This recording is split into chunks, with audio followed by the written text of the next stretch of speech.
Hey guys, it's Pete from Pete for Anxiety here, the mental health podcast, breaking the stigma that mental health is talked about in. Welcome in today's episode. Before we get started today, we need to cover a few things really quick. Let's talk about the Pete for Anxiety Patreon first off. It's only $1, guys. $1. What does $1 get you? $1 gets you into the exclusive episodes I am recording currently. I'm actually focusing on certain different diagnoses of things to show you guys what it actually looks like as it manifests in a person. So why not for $1, judges? Yeah, they said $1. I just checked with them too. See, they said it was okay. It was $1 anyways. Let's also talk about the Oracle Talk Radio Networks app. In case you can't be here live listening to me, watching this video, supporting the show, you can listen to it on the radio app. Why not? It connects us live to our 365 radio. Just go to your app stores and download the Oracle Talk Radio Network. You'll see the big old Oracle Talk Radio Network app logo right on there. Download it and it'll connect you to me, 10 a.m. Central Standard Time, 3 p.m. Central Standard Time, to Pete vs. Anxiety when I'm live doing my thing right here, informing the world and raising mental health awareness. So where are you going to be? 10 a.m. Of course. Come on. We just talked about this. Pay attention for once. Damn. Do y'all know how to listen? And as always, guys, like, follow, and share the YouTube channel. If you guys like what you're seeing, leave some comments, man. We want to know. I want to know if you like what we're on. You want to be on the show? Let me know. Hit me up at PeteVersusAnxietyPod@gmail.com. And as always, guys, enjoy the show.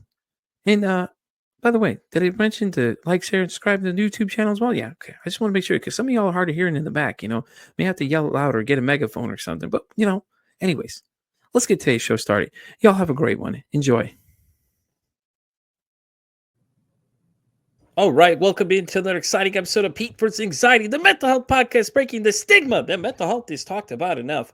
My guest today is a licensed professional counselor, life coach, author of the book A Roadmap to the Soul, a seminal guide to the inner transformation. He also possesses a doctorate in practical ministry, a master's in theology, and a master's in mental health counseling. Please welcome Dean Sunseri. Hey. Thanks, Dean, that's a mouthful, man. Jeez. It's in school forever. He's like, I had constant education. So, Dean, why don't you tell everybody a little bit more about yourself, and then we'll go from there. Yeah, so we have a practice here in New Orleans, and also over the internet. We have a program called Transform You. My wife and I have been working together and independently for 30 plus years, each of us, in the field of mental health. We've done a lot of addiction counseling. We've done a lot of, just a variety of type stuff. I've also done sports psychology stuff. So have had a varied thing over the last 30 years. But really the commonality is just wanting to help people become the best of who they are, and to remove all the blocks that keep them from being the best of who they are. So we've been passionate about that. We wrote a book called The Roadmap to the Soul, which is our unique paradigm that we use to help people work through their inner life so that they can really become free and be who they're meant to be. That's awesome, though. 30 years plus, that's crazy, though, if you think about it, That's a lifetime for a lot of people right there, though. That's awesome, though. Have you guys always been in Louisiana? In Louisiana, we lived in Alabama for a while, a place called Daphne. Moved back here. I went to school. I'm from New Orleans, but I played baseball back in the 80s at Auburn University. So I was up in central Alabama. The other school I had an opportunity to play at was over your way, was Texas A&M. I had, there you go, between those two, and I chose Auburn because I didn't want to get a haircut. So it's like, no haircut for me. Sorry, that's a deal breaker, guys. That's the maturity of a young adolescent. I mean, an old adolescent, right? Yeah, right. I don't want to get a haircut. I just like the program a little better, but. Yeah, and your resume is just, Jesus, it's impressive. I'm not gonna lie, I was impressed even reading that. I was like, damn. I was like, this man's covered everything over here. Jeez Louise. So yeah, I just really believe in being a lifelong student, right? That we're always learning, we're always growing. Definitely. And pursue the things that I love. I was in the seminary way back when, and really had pursued that real strongly. And then I left the seminary. It was Catholic seminary. I left that, and there's not a whole lot you can do with a master's in theology unless you want to teach. And so So I went Right. into counseling after that and have tried the best to combine that into really the way we approach things. Yeah, that was gonna be my next question is how do you guys like if you were doing a session with somebody, do you add like different theology stuff in there and kind of mix it up? I'm sure it's gotta be an interesting conversation, especially with all that knowledge you got going. Well, I think that, at our deepest part of ourselves, we're spiritual beings. Mhm. And, I don't use counseling as a forum to proselytize, but I do certainly try to find out what the spiritual map is of the person that I'm working with and to grow it from there. I do believe that mental health and spiritual health are intimately connected. And so if you're trying to really have true mental health, um, it's good. You need to have some type of spiritual vision of the world and have some kind of sense of meaning. I mean, especially when you look at anxiety, right? Mhm. Anxiety fundamentally is has a lot of different dimensions to it, but at its deepest level, it's just a sense of I have purpose and I have a sense of safety and connection in this universe, which really brings us to our spiritual walk, right? It brings us to that realm. And so if we don't address that, we're not going to really get the deepest solution to anxiety, right? Yeah. So it's all connected, and I think that psychology has steered away from integrating sometimes spiritual principles and spirituality of some of the religious circles have sort of kicked the can on psychology as if it's something secular and not worthy. But I think both are very important, and so it's always been a passion of mine of how to integrate that into a very holistic approach that actually works. That's funny because a lot of people I talk to, they mention the same thing. Spirituality is a big one that starts coming up a lot more. Holistic, it comes up a lot more now, and things like that. And it's like it's funny because people always think when they think psychology, they're thinking like therapy and then all these other things that you already know, like the stuff that people know. They don't know the deeper part of it. And I like the spirituality aspect of it. Like I was one of those people that wasn't really spiritual at first, and my wife, she's a big Catholic, or no, was she's Baptist or something like that. Southern Baptist, I believe is what hers is. But I was never a big believer until about a year and a half ago when I just said, I took a leap of faith and here I am. It's just I tell people I do it all the time. I'm like, I just, I'm not like super religious. Like I'm not going to cram it down your throat type thing. But I mean, I think that there's something there at work that you all just need to realize that there's more to the world than we realize. Like different energies you can feel and things like that. And a lot of that stuff, it's like a big melting pot. Just like the United States is. Big melting pot of different cultures and different things like that. And just with like all these new practices, that's a lot of people doing. It's like you're doing. You're trying to kind of thread them in together, basically, and kind of make them go hand in hand while they're trying to push off and each other going negatively. So I like it. I think it's an interesting approach, honestly. Yeah, when you look at our existence, one of the biggest questions that's a source of a lot of anxiety is just the reality of death, right? Hmm. And that the prospect that our life will end at some point in this realm. And without a belief in afterlife, a belief in going on, then it could spur us on to levels of anxiety that are just that increase.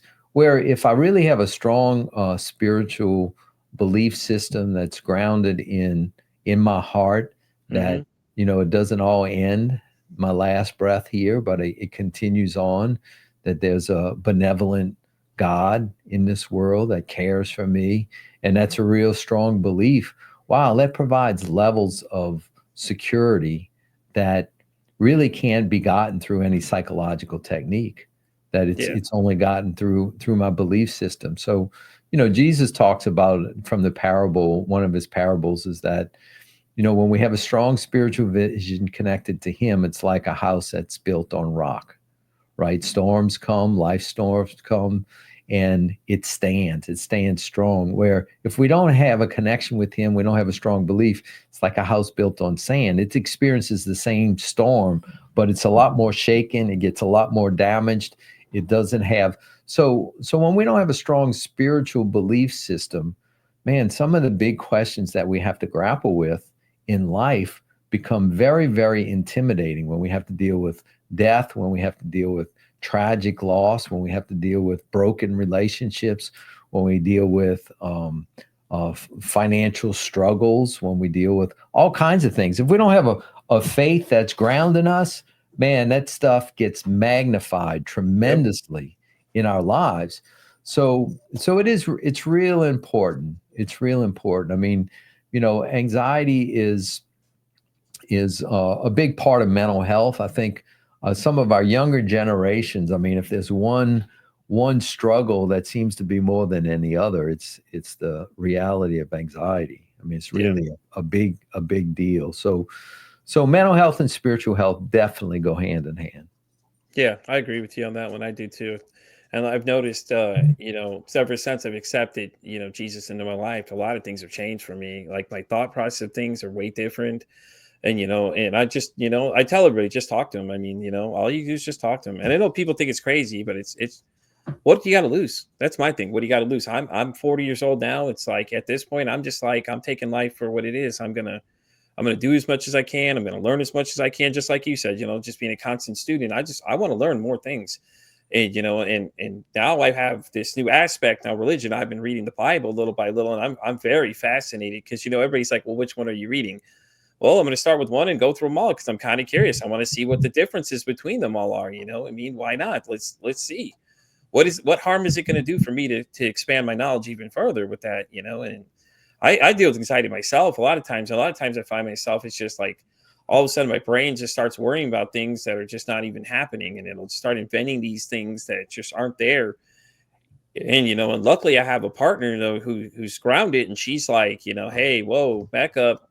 And she's dealt with a lot. Like I've been through a lot. Like my ex was a big into gaslighting people and she's a very big manipulator and things like that. After I left that, and me and my wife had eventually met, she dealt with a lot of things in the beginning because I always panic about stuff, and I started freaking out, and it wasn't, like the situation wasn't what it was, Yeah.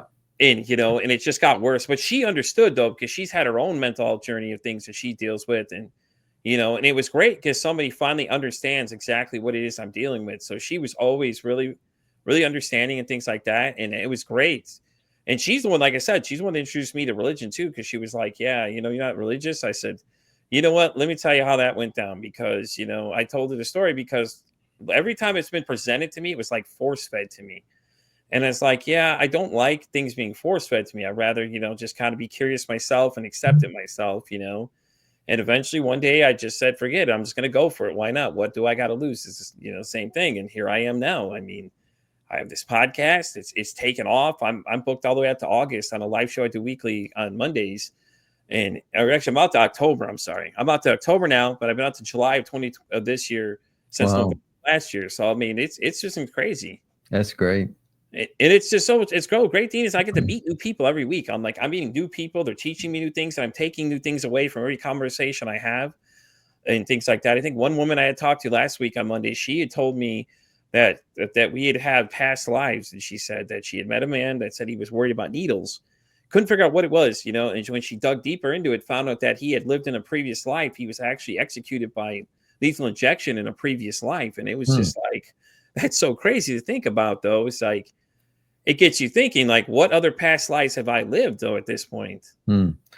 Well, there's the interesting thing about you were talking about, like the thoughts, right? hmm Thoughts that are spinning in your head and then hmm not here. You know what the number one command in the Bible that's spoken more than any other command? which one? It's do not fear. Okay, That scripture, it's interesting that the inspired scripture speaks about not living in fear more than any other topic. It's a pretty interesting thing because if you look at it, there's two great forces, right? There's reacting from fear and acting from love.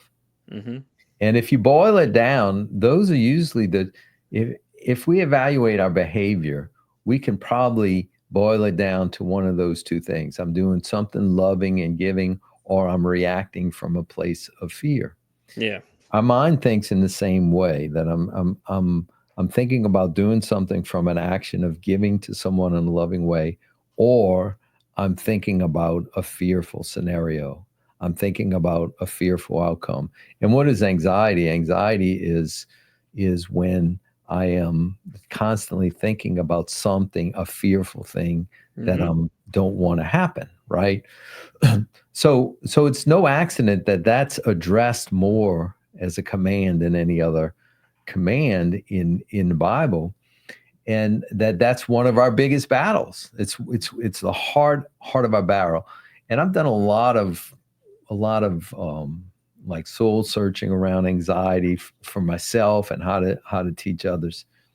And in that journey, I found out something that was really pretty extraordinary for me, was that I started to evaluate, like, um, the word meditation.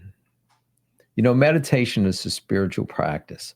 Yeah. And there's two types of meditation. There's Eastern meditation that comes from the sort of the Buddhist tradition, the Hindu tradition, which is kind of quieting my mind and opening it up to the universe, and hopefully whatever I'm perceiving is something good. And it's kind of a quieting, and they call it meditation. Western meditation, which is based on the Judeo-Christian tradition, the word meditate means, literally in Hebrew from the Old Testament, means to murmur something over and over again. So it's to actively think about something over and over again. Meditation in the West was a very active, mindful practice. And so you would imagine, like, the monk working in the fields and thinking about, okay, God is love, and just thinking about one spiritual truth over and over again. As I contemplate that spiritual truth and think of it, it starts to sink down into my bones and sink down into my heart, and it becomes a spiritual truth in my heart. Or it could be something like, uh, trust in God, trust in God, trust. So it's a murmuring of something, and it becomes a spiritual truth. What I discovered was that anxiety is a murmuring, but it's for the other team. Hmm.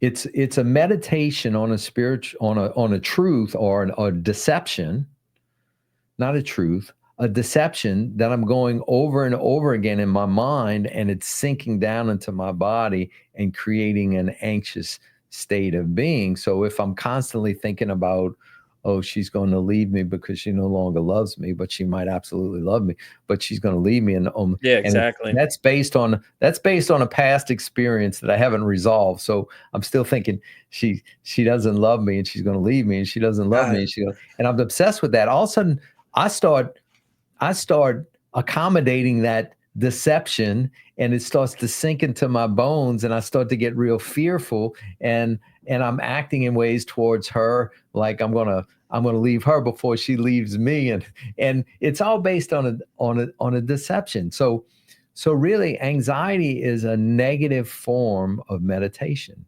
Yeah, that's true. It's scary because that what you just said is exactly the process I went through before I started getting my mental health addressed. As I went through that process, I thought that because it happened to me before, and she understood that though. She understood exactly what my past was like. So luckily, she understood what I was dealing with and the thoughts that were going. And it's like you were just reading my mind. That's why I said wow, because I'm like wow, because you're reading exactly what I was feeling, because it's just like that, and it get worse, and then it turned into you start having an anxiety attack afterwards and start freaking out all of a sudden. And at the base of it all, there's nothing going on. It's just your brain constantly thinking about that thing, and then it just cycles through, and then it shoots down through you, and and it's exactly what it felt like. And it was crazy too. When you just said all that, I was just like, wow, is he reading my mind? Well, it's interesting that the part of us that carries our wounds. We all experience difficult events. Yeah. Relationships break up, people die, um, things happen. And when we experience wounds, the emotional fallout is it's natural to feel emotional pain. If that emotional pain gets internalized inside of me, then it takes a life of its own.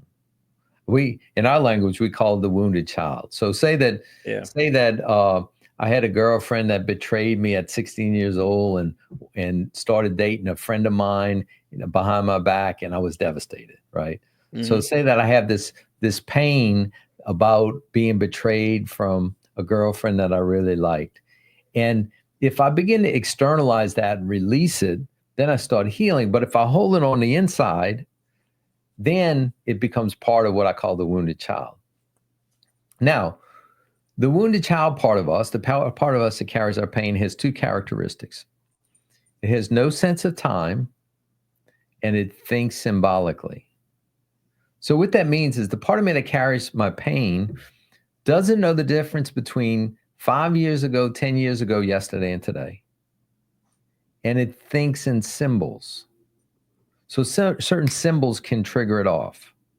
So in that example, if the girl that betrayed me did it on a Friday night and she wasn't returning my calls when I called her, and that was part of the wound, well, it could be 10, 15, 20 years later, I'm calling my wife on a Friday night, Yep. she's not answering it, and all of a sudden the wound is triggered, and that part of me is like, there, she's leaving you again. She's with one of your friends. She doesn't care about you. She's Yeah. being betrayed. Yeah, wait for the bomb.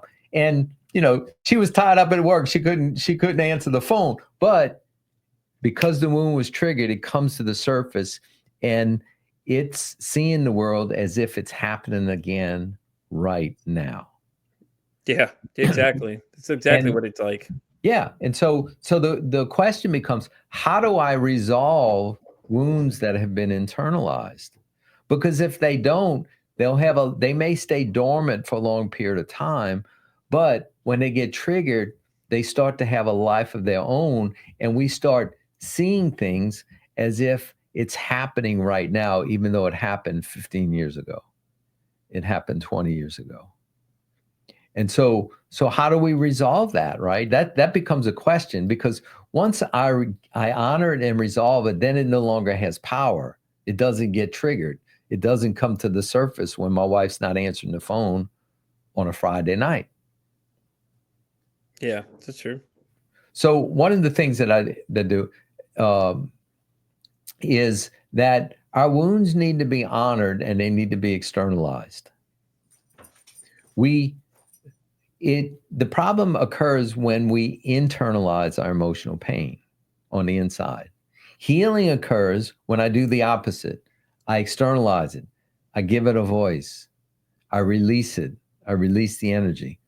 And so in this instance, what I would need to do at some point when it gets triggered is to realize, okay, that's what it's about. It's not about my wife. It's about what happened way back then, and I need to what was that like? In fact, I remember something similar happened when I was a teenager, and the girlfriend that I had, she had she broke up with me real suddenly, and she was with another guy who was a friend of mine. So she broke up with me on one day. The next day, I see them together at a party. And I'm like, okay, putting the two to two together. Yeah. They've been seeing each other and this and that. So my friends were like, oh man, she dogged you, this and that. Aren't you upset? And I'm like, typical male teenage. No, it doesn't even bother me. I don't care. I was devastated, but I'm acting like it doesn't bother me. Right. Can't do it in front of the boys. You can't tell them you're devastated because then that's where more hell comes from. Yeah. So what happened was about 15 years later, I'm walking down the street and I see this young woman, this woman that had broken up to me that I hadn't seen in years and years and years. I see her walking down the street and I get hit by this emotional bullet. I'm 15 years old again. I'm I'm triggered.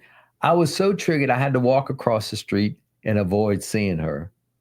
I was feeling embarrassed, ashamed, upset. And this is 15 years later.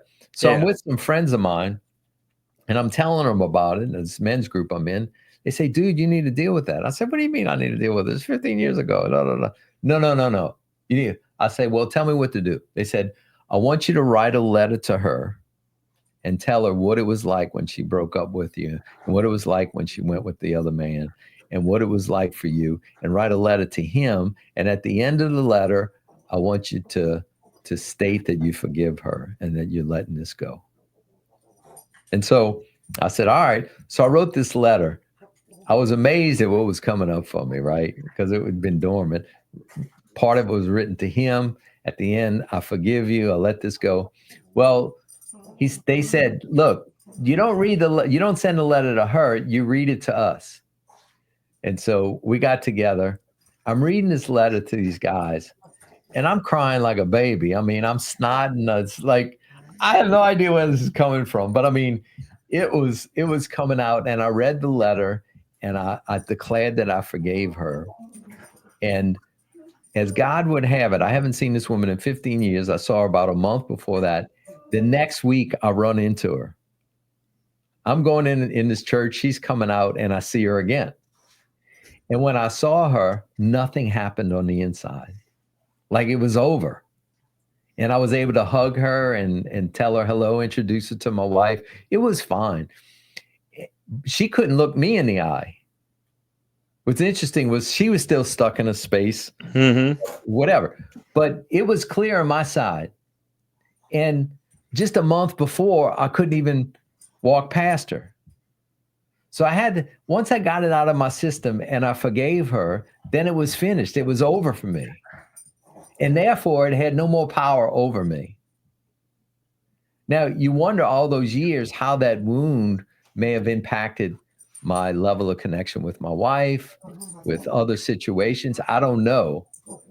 But there was a movement of healing. And I think, Pete, as we grow and as stuff comes up for us, it's our job to externalize it in a loving community, to move into healing and let it go. And as we do that, we become clearer and clearer, and we're able to be more loving people.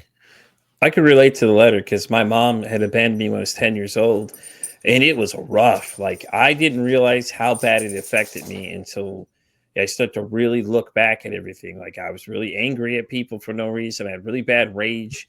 Like, the slightest things was just anything I was close to, like, I feel like they're going to leave or something, I go trigger mode instantly, just like you said. When you saw that young lady, it just went boom. And that's what would happen with me and my ex is, I think she knew that too, because she'd like to trigger things and say, oh, look, he's just acting crazy. Look, he's all upset, because I was all bent out of shape just because I felt like that was the case. And then when it happened, it was like, I was just like, I didn't even know what to say at that point, because I was just like, I lost everything. I lost my, I had a call. I was living in a hotel basically at one point, just walking to work every day, just trying to rebuild. Wow. And it's just like, what they say, when you fall down, is how you get back up is what matters. So I just like, and after that, it was just like, she still was around because, we had kids. So everything makes it more complex now that you have kids involved in everything too. So she tried to weaponize them too. And then, I actually recently had done the letter thing myself, but my therapist said to burn it. She said just to burn it because my mom's not the type of person that's going to listen to anything I have to say, and is going to accept no fault anything, just like No. you. She said, just write a letter, exactly what you want to say to her. And in the end, say, I forgive you, and then burn it. And then that's it. You're done. You don't have to worry about it anymore. It'll be gone, because me and her didn't have a great relationship for a while, and it's still rocky. And, ever since I did that, it's when I talked to her last time, which was around Christmas time, I didn't get the same feeling. I didn't feel on edge. I didn't feel like, Yeah. I was waiting to say something or explode, and, all that kind of stuff. And it is crazy because it happened when I was 10, and it's like, Yeah. you don't realize how these things affect you through your whole life. And then it's like, I knew that I had a problem, but I didn't want to admit to myself I had a problem, and I didn't have a strong support system I have now and things like that. And it didn't help that my ex was big into, manipulating things, and she liked to pick and prod at things just to try to make me look like, I'm the bad guy. So, oh no, I have a reason to leave because he's crazy. This thing, it's what it was. Basically what she was trying to do is use me as a scapegoat for, what she was doing. So, oh no, I left him because all these other reasons. So she was telling the other person, obviously, things too. So me and him had a conflict, and we had no conflict in the beginning either way, because we didn't even know each other. That was the craziest part about it. So, but I could feel that whole letter. I feel the letter. I 100% think it was great. I think it's been the greatest thing I've ever done. Like I said, I have a better support system now. I have, people I can call if I start having issues of any sort and things like that. My wife understands completely, and she's always constantly helping me, hey, listen, watch out. She's like, hey, watch out. She's trying to bait you. And I'm starting to see these things now. I'm starting to notice these little things that she's trying. So I'm Yeah. really thinking about it before I'm responding. So she's like, she'll start saying, oh no, it's your wife's responding. It's not you. I'm like, no, it's me. But okay, whatever you want to say, whatever Yeah. excuse you want Well, to give it. it's a great gift that you doing that work Mm-hmm. for your wife, because it'll improve your relationship with your wife. Mm-hmm. And when we experience wounding with a particular person or situation, a part of us emotionally stays stuck at that age. Mm-hmm.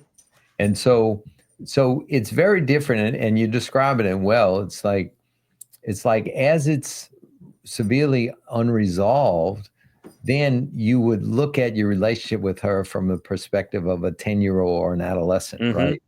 Whereas as you honor it and work with it, then you start seeing the relationship from the perspective of an adult man, and you're able to sort of set the parameters that need to happen, what it needs to look like. And you just see it very differently. You don't see it from that, in a sense, that young age. Yeah. And so that's it. That's an important aspect. And when you talk about, one of the things I realize is that like Jesus spoke about certain spiritual principles that have deep psychological impact. Yeah. And one of those principles is forgiveness. Forgiveness is fundamental to psychological health, that I believe. People have lots of misunderstanding about it. Oh, forgiveness, you're saying that what a person did to you was okay. No, I'm not saying that, because if it wasn't okay, if it was okay, you wouldn't have to forgive them. So Exactly. take for granted that it was an offense and somehow.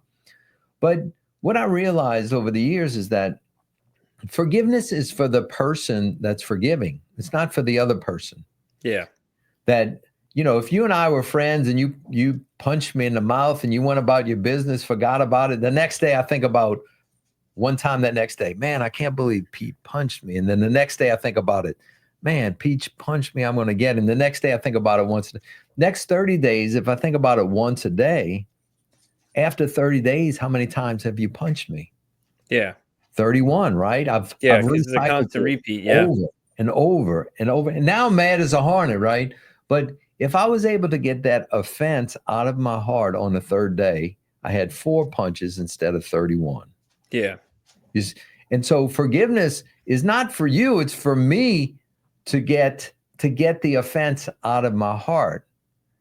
And that's why it's so important, because if I'm offended by you and I'm carrying that offense, not only am I mad at you, I'm mad at anybody that looks like you. Exactly. I'm mad at any males. I'm mad at any Texans. I'm mad at, whatever. I mean, I'm generalizing, and I'm taking this offense out on a whole group of people because of this one unresolved situation. Yeah. And that's the problem with unforgiveness. It's interesting. The 2 principles that are very important to practice that Jesus taught for mental health. One is forgiveness, which we just talked about. The other is repentance. And repentance is often seen as me repenting before God for things that I've done out of line. That's part of it. But there's a horizontal dimension to it. In relationships, repentance is to have a heartfelt sorrow for the things that I have done that have hurt other people. To own that, to verbalize that, and to make a commitment to learn to do it differently. Yeah. So repentance is, if I isolate and don't talk with my wife when I get upset, and I do that over and over again, and I got all these problems piling up, repentance is to look her in the eye and say, honey, I'm sorry for not talking and isolating when I'm upset with you. And I know that it's hurt you, it's hurt our relationship, and I'm sorry for how that's impacted you, and I'm making a commitment to learn to do it differently. Yeah. That's repentance. If I can get a couple that comes into counseling to practice repentance and forgiveness, we can reconcile anything. And the opposite is true too, is repentance and forgiveness actually ushers in heaven into a situation. Jesus said, repent, for the kingdom of heaven is at hand. He's basically saying, heaven is all around us, but when you practice this principle of repentance, heaven comes in and into the situation. Yeah. But the opposite is true too. Never apologize and never forgive, and I promise you, you'll have lots of hell in the relationship. God, yes. Yeah. It'll It's come true. in. It'll come in like a storm. You don't even Yeah. have to try. Like, never forgive. Never take responsibility for Oh, what you God. do.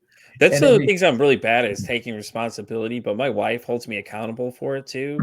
Like any good partner should. They're not there. What did somebody say? Different views on it. One person told me that said that your partner shouldn't be there to coddle you. They should be there to tell you when you're doing wrong. Mm, And she'll tell me, she'll let me know. Like, she has no problem telling me, hey, no, we're not doing that. We're not going to do that. This isn't like old, because you get stuck in those old ways of doing things, because that's sure. how, I used to do things. So she's constantly getting to me, and like, I'll get upset too. She's like, oh, did that get you mad? Ooh, yeah, you get mad, don't you? And she's like, she knows it's getting me mad because she wants me to figure out that this is not to do. And it works. Like, it's the strangest interaction we have, but we just go on with our day like nothing's wrong, because then I'm sitting there thinking about, in my head, like, okay, what happened here that was wrong, that shouldn't have happened, and she'll start Mm, pointing these things out to me.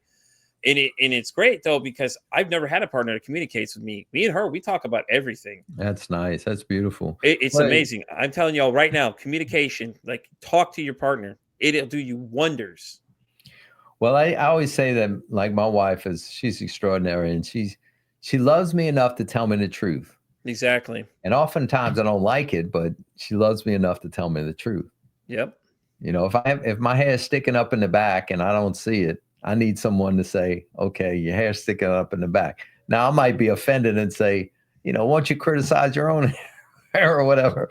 But Right. it's like, no, she loves me enough to tell me the truth. And I think that's an important part of the relationship, is to be strong enough to tell each other the truth. Exactly. Is so important for our own growth, our own mental health, our own ability to become better people. Yeah. Yeah, it also brings you closer together, because you can talk about everything. You're not keeping secrets from everybody. You don't feel their secrets being held.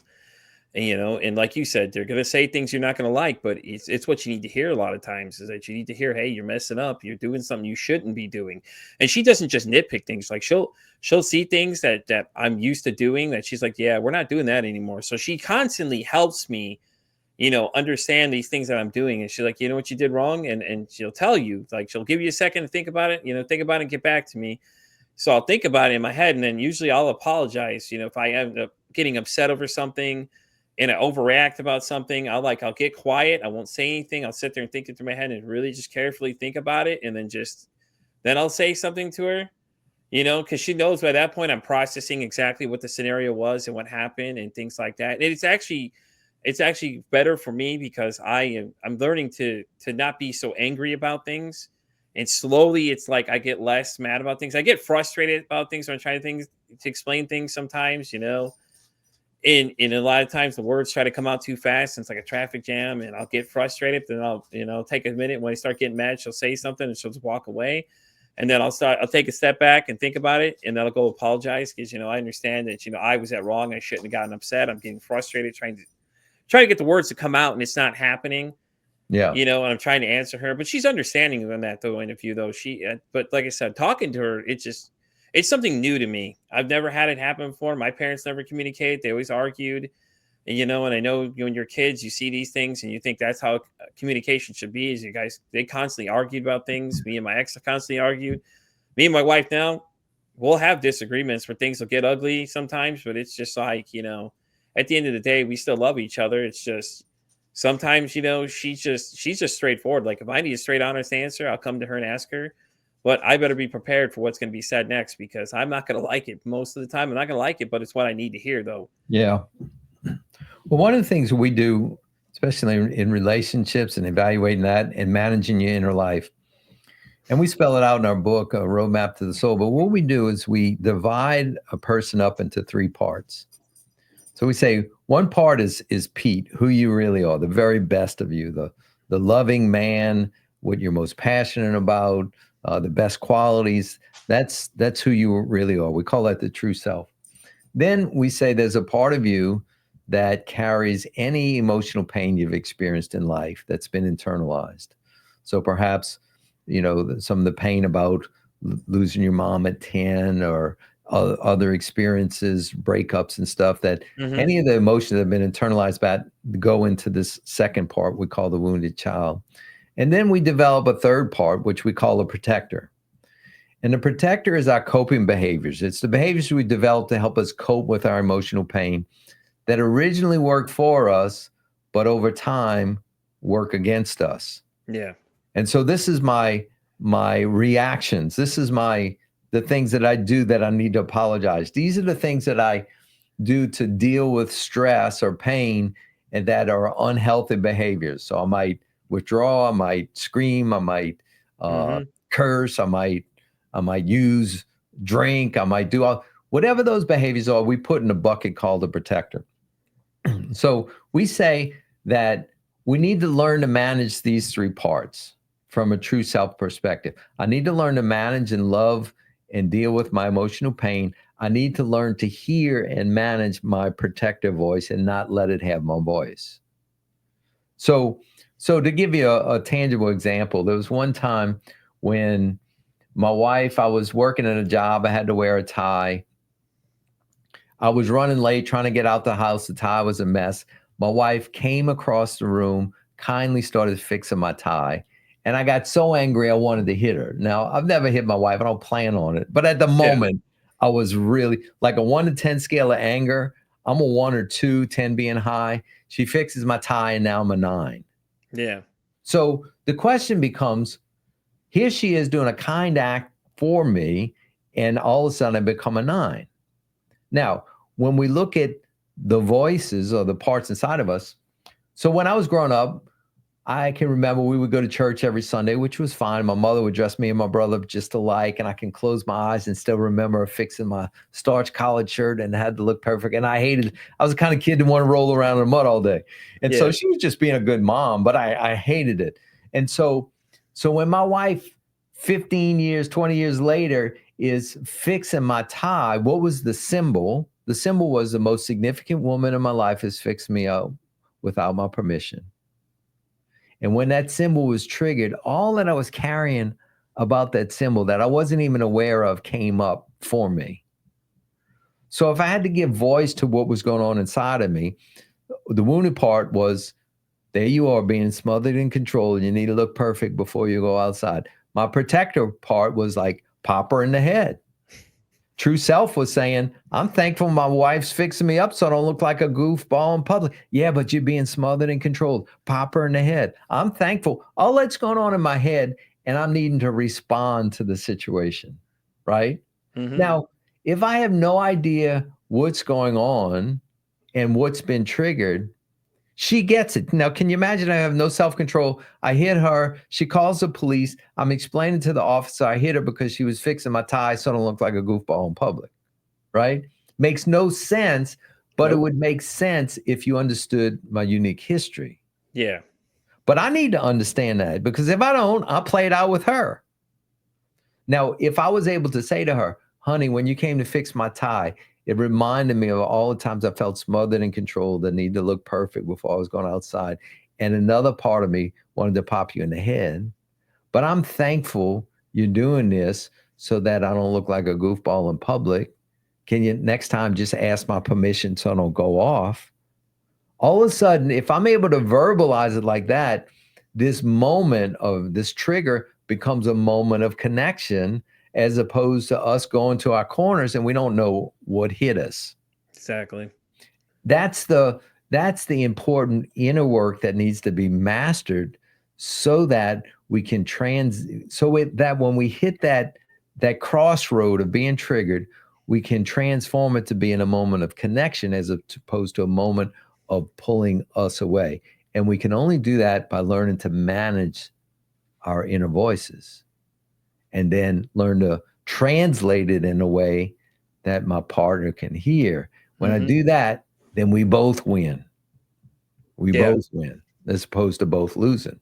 Yeah, it's all great too because that's exactly what we do too. Some things I notice, and she'll tell me what those trigger things are. Hey, listen, just do me a favor, don't do these things. It triggers me, just like you were, talking about what you should have told your wife. Hey, that reminded me of my mom. And it's crazy because she's the one that was teaching me that kind of stuff. She's like, yeah, I can notice certain things. Like if I get a little too loud, she got afraid about certain things, just real weird things. At first to me were weird because I'm not used to these things. And her history kept coming back, like certain scenarios would just trigger those things, just like your wife coming to adjust your tie triggered you that first thought in your mind. For her, it was the same thing though. She would tell me about these like crazy things. And to me, it just sounds completely nonsense. But these are the things she's dealt with though. Yeah. And it's just the to me are the dumbest things I've ever heard. But I understand at the same time and respect the fact that she's telling me, hey, listen, just so you know, you got to be careful with these things because they trigger me, and things like that. They'll start triggering me. And a lot of times, she'll stop me before it gets to the point where she gets triggered. She's like, hey, listen, you need to stop. You're going to trigger me. And then explains the situation to me. So little by little, she would tell me these things. And it all started making sense after a while because I was like, okay, I get that. But to me, it was just like a lot of these things she told me was completely ludicrous that she had to deal with. But it was just, it was involved in her past. Right. It's part of her history. Mm-hmm. And part of your job is to help become a partner in healing that, just Exactly. as she's to be a partner in healing you.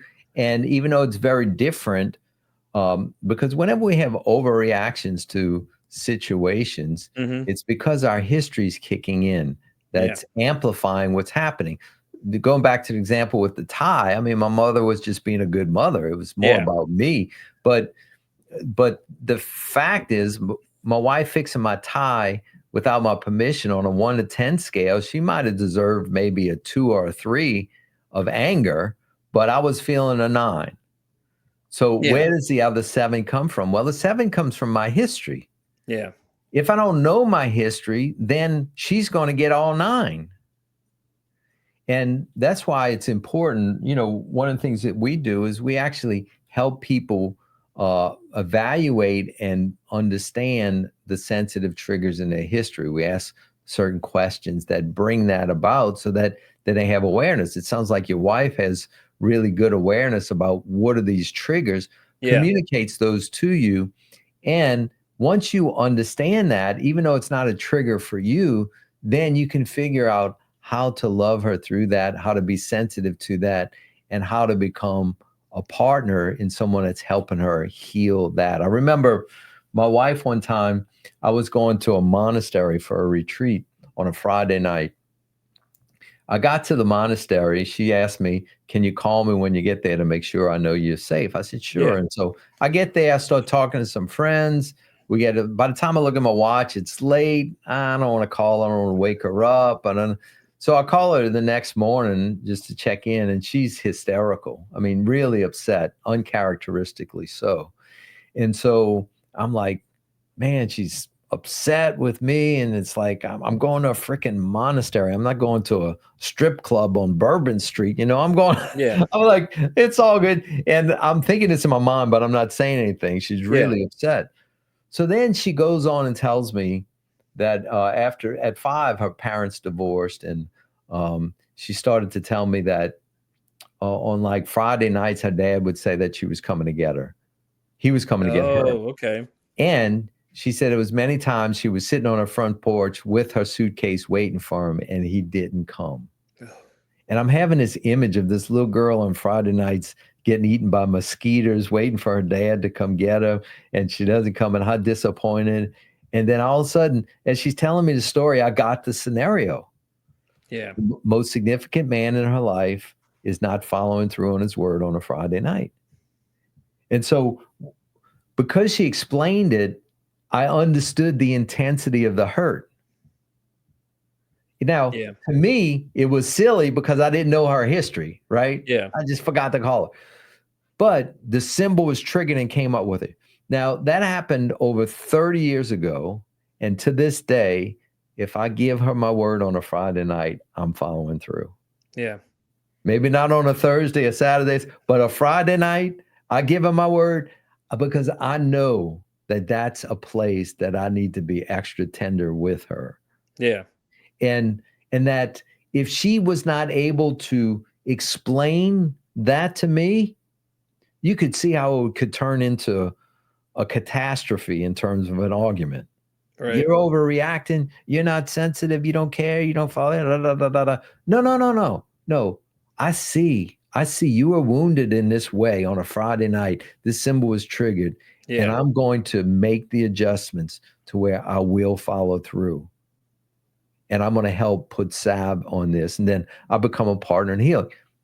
It all goes to, if she can't communicate that, I don't understand it, we act it out, then it creates a mess. That happens all the times in relationships. I was going to All say the the same time. thing. Yep.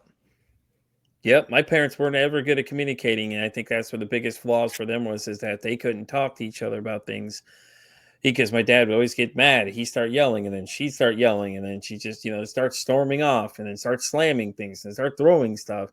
And it was just all things I used to see all the time. So, like as kids, we process all these things. We're paying attention. Like, I don't think people realize, like, especially now with my wife, she has a 4-year-old that she had with her ex. I take that into account every time I'm doing something. I'm thinking about, if I'm going to get mad or I get get a little upset, I'll walk away for a minute, take a deep breath, and come back, because I don't want her to see me as this other person that I was before, and cause her to be scared of me at some point. Because she and I loved hanging out all day. She always looks for me every time we go pick her up, and it's great because she's not even mine. But that doesn't change the fact of it. She's still involved in my life because she came with her. They're a package deal. And I'm trying to do better this time versus the last time. I mean, I can say I'm sorry all I can to my other children that really don't talk to me as much, just because I was not a person to be around. Honestly, I was terrible, and I've told them 1,000 times. I've wrote them letters and things like that, apologized to them, and eventually, we'll eventually hash things over and get to the point where we start getting back to a talking relationship. But it was all my own fault at that point. I knew I had problems, and I didn't want to address the issues, because I kept telling myself I didn't have the issues and things like that. So now I have this other young lady now. It's like, now I gotta really make sure I get my P's and Q's together, because now this is another person involved in my life that I don't want her to see this other side of me that it was. So if I end up getting upset or something like that, I'll walk away.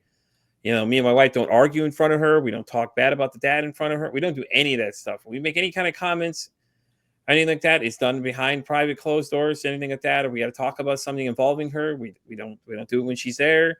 We'll wait till she leaves and then do it. And it's a lot better, I think, relationship wise for her as well, because she's not seeing us in a negative light, because we all cohabitate together. We meet up with dad. We all communicate, no problem. We're not arguing, we're not yelling, none of that stuff. And it's a way bigger difference, I'm sure, for her, because I think about it, when I was 10, I had to see my parents argue all the time. And I know that's not what she's going to want to see. Yeah. Yeah. Yeah. That's good. That's good. And I'm learning stuff as I go too, and I'm starting to learn to analyze situations before I react, because I was a very reactive person in my 20s. I'd always be the one that's the hothead and want to say something. Now I kind of sit there and I think about it. Like, is it, there's two ways to go to any situation. Do I have to give into it and get angry, or B, do I just sit there and just ignore it and walk away and say, it's not worth the time to even put the energy into? Because a lot of times that's what I would do. I would really go to option A. I'm going full throttle in this thing, and right. Well, there's a difference between your action and your reaction, right? And I would put the reaction in the category of the protector part. Mm-hmm. I would put true self, when I'm choosing to act towards a situation. We often ask when we do our work with people, we say, to help them identify their coping behavior, their protector part, I say, what are 3 unhealthy behaviors that you do when you're stressed out or upset, right? So you write those down. Yeah. And then I'll say, what are 3 behaviors that you do that your spouse or your significant other often complains about? Write those down. And so we start tickling through questioning to help them identify the part of them that is their reactions, their protective behavior. Now, oftentimes, what can become part of that is our primary caretakers at their worst, not at their best. The best become part of true self. Well, my dad used to scream and holler. Well, I scream and holler. I may not do it with my mouth, but I might do it in my head, right? Right. Or this happens. Or my dad drank, and so it becomes an option when I get upset. So we identify those behaviors, and then what we do is that we have them give that part a name. So, Yeah. so this part of me that loves to drink when I'm stressed out and when I'm upset, and I love Budweiser. So that's Bud. And then they got Dean. So Dean and Bud. Well, what's Bud saying? Bud's saying, let's go have a drink. What's Dean saying? I understand you It's want it's to that drink, but it's it's always not. that concept of the angel and devil on your shoulder, basically. One telling you to do one thing, and the other one's telling you what not to, telling you Yeah. to do the other way. Yeah, basically. And it's important when you identify that and give it a voice, it actually takes the power away from it. Yeah. Yeah, I've It's heard that before. I've read that somewhere too, that if you give it a name, you take its power away because now you've given a name so you can laugh at it. So some people say they laugh at when, Dean's giving these Dean over here, he's trying to tell me to do something bad. So I'm laughing at him like, yeah, that's funny. I don't think so. You know what I mean? right, It's, right. Well, it is a part, right? It's a yeah, part of ourselves. We all need to develop ways to yeah, cope with the stressors of life. And I remember one time, this is a pretty extreme example, but there was a guy, he was a heroin addict, and I was helping him get yeah, off heroin, and we started talking. He grew up with his mom and his stepdad in a trailer, and the stepdad would get drunk and really have bad scenes. And yeah, whenever that would happen, he would leave the trailer, go walk in the woods, down the ravine, up the other side, and he would sit under his favorite tree. That was like his safe place. yeah, And so that's how he dealt with the violence and the aggression in the family, was that he would go to that safe place. Now, what's interesting, what he said was the first time he used heroin, he could go under that tree without needing to go there. Like, it's pretty deep, but it's like what happened was the first time he used heroin, he could go to that safe place without needing to go there, actually. yeah. That's crazy And though. you can see why it became a habit, because I could finally find safety through something else other than going under that Yeah, tree. And that was my safe place for before. And so, certainly we had to develop other ways to go to a safe place besides heroin. yeah, But that's a coping behavior that worked. It put him a safety under that tree, but it also had a lot of negatives like stealing and lying and yeah, spending right. all his money and being addicted and all the stuff Yeah, that goes with the addiction. But it served a purpose. It did give him something. And that's all of our coping behaviors, that they do give us something. The negatives might outweigh the positives, but there's positives there. exactly. And that's when the negatives become more than the positive, is when it starts to cause problems, when we get stuck. But we have to value the fact that this part of us, even though it's creating pain in my lives, it serves a purpose. And I need to, in a sense, be thankful for that, embrace it, and not give it power, but understand it. If I was bullied on the playground, and the way I did that is I became a tough guy, and I didn't take nothing from anybody. Well, at some point that might not serve me well in a marriage or in a job or something like Hmm. that. But I have to uh, value what it did give me. It helped me cope in a way that I was no longer being bullied. Yeah, It's not working anymore, the survival behavior, but I need to acknowledge it. I need exactly. to. So it's an important part of our walk, is to eventually realize these are my coping behaviors that used to work for me, don't work anymore. I need to identify them and learn to let them go. Learn to Yeah, let them go and deal with it as an adult man. yeah. Take responsibility. And basically how I see what you just told us all was it's taking the good from the bad, I mean, yes, there's negatives to everything, but you're pulling the positive parts out, yes, heroin allowed him to be in that spot, but at the same time it came with all those horrible things that came with it, but the positive was he could go there without having to be there for any other reason, you Exactly. know, and things like that. So all right, Dean, we're gonna go ahead and wrap this episode up. I gotta say, I truly enjoyed this conversation. This is amazing. I am definitely want you to come back and we continue this conversation further. I really had a great time. I loved it, man. Is there any place you want to plug any socials that people can come check you out at in case they want to reach out to you or anything like that? Yeah, well, first of all, thanks, Pete. I love the work that you're doing. I think this Thank you, is sir. really important for people. So I certainly support you in this podcast. But yeah, we'd love for you to connect with you. The best way is ihaveavoice.com. That's our website. I love the You can name. have access to our YouTube channel. We have hundreds of free videos. Okay. We also have our book, A Roadmap to the Soul, I'm which definitely can be checking that out. bought on Amazon. You can get it on Amazon, but you can get it through the ihaveavoice.com. And then third, for those who are real ambitious about wanting to do some work, we have an online coaching 4-month coaching course called Transform You. And it's a deep dive into being transformed to become the best of who you can. We have information about that. And all that can be found at ihaveavoice.com. That's awesome. I'm definitely checking the book out. I'm not going to lie to you. I'm very interested after hearing about it. Now I want to check it out myself. And I'm definitely going to check out YouTube. I check out everybody's stuff anyways. I like to check out the YouTube page. I'm really interested. 'Cause like I said, I really enjoyed this conversation. Yeah, it's been good, Wow. and I'd be Wow. happy to do it again sometime. Definitely. Oh, we're definitely doing it again. There's not even a question of that. Like I said, I really enjoyed having this conversation with you. It's great how much you and I are alike, almost with situations that kind of fall into the same thing. And it was just like it's crazy because I'm like, is this dude reading my mind? That's the whole time I'm thinking when you're saying things. I'm like, are you reading my mind? Whoa, hold up. So, but all right, guys, this is gonna wrap up this episode of Pete versus Anxiety. Dr. Dean, I appreciate it again. Once again, I appreciate you coming. It was so great. Next time, maybe the wife can join us too and be a third party to the conversation. She's always welcome as well. Unfortunately, she couldn't make it today, guys. So we send her best wishes as well. Y'all know where to find me, Pete versus Anxiety. I'm pretty much at everything: Instagram, Facebook, YouTube, X, TikTok. I'm everywhere like Visa, everywhere you want me to be. And as I always say, it costs nothing, absolutely nothing to be kind to somebody. One kind act you can do can save somebody's life, or hell, you can even make their day. I'm Pete versus Anxiety, sign out saying, hey, don't ask how your day is. Ask how your mental health is today.